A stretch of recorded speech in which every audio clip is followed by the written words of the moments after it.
Dans le temps, il n'y avait pas faute d'Halloween pour faire pou immonde à Pepcho. Je vais vous raconter l'histoire de mon grand. Jules était né en 1897 à la Chapelle-Naude, dans une famille nombreuse de miséreux. Quand le petit Jules, qui était tout chétif, tout ch'ti, a eu l'âge de raison, son père l'a emmené au maître à la ferme de la Bichire, parce que ça faillait la gouache de moi à Neury. Là, ses maîtres, appelés les autres volants puis servantes, l'ont pris en pitié tellement qu'il était maigre. Sauf les deux filles de la maison, qui avaient de la ch'tivité bien la pio. Il en fallait un ouer de toutes les couleurs. Mais il s'y plaisait bien. Déjà, il mangeait son sou. Surtout, il s'affouait tout de suite un grand copain, Sultan, le chien de la ferme, que venait coucher à Vli sur sa paillasse à la buge. On lui fallait faire des petits boulots, ramasser les œufs, garder les ouets, surveiller la chaudière pour les pois. Tous les jeudis, il poussait la charrette de sa patronne, qu'emmenait le beurre, appelé les œufs, tout ce que pouvait se vendre, il marchait à Ventange.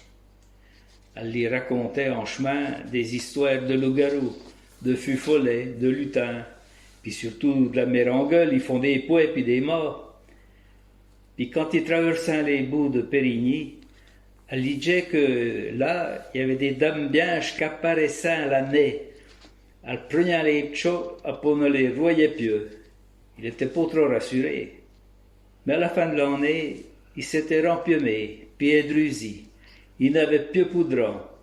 On tantôt, là, juste devant moi, sa patronne lui dit « Jules, j'ai des vouillous, tu sais, va vite me crier un livre de café Villa-Marie, bout de Bantange.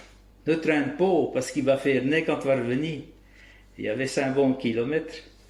Il a pris sa musette, il a subi le chien Sultan pour qu'il vienne à Vli. En effet, en revenant, il faillait presque nez, surtout dans les bouts. Il a quand même empli ses poches de pierre au cas où il ferait des mauvaises rencontres. Et dans les bouts de Périgny, tout d'un coup, Sultan s'est mis à gronder méchamment, en se faisant fêcher le poing sur le dos. Il y avait 2 formes bianches qui arrivaient à eu à rencontre. Sultan s'est élancé en jappant férocement, mais arrivé sur les fantômes, il s'est arrêté net. Puis là, il y en a eu un plan puni, sans qu'il faille de résistance, en l'entraînant dans le bout. Puis comment l'autre continuait à avancer, au mouton Jules ne s'est pas dégonflé. Il a foncé sur l'autre en lui carochant des pierres.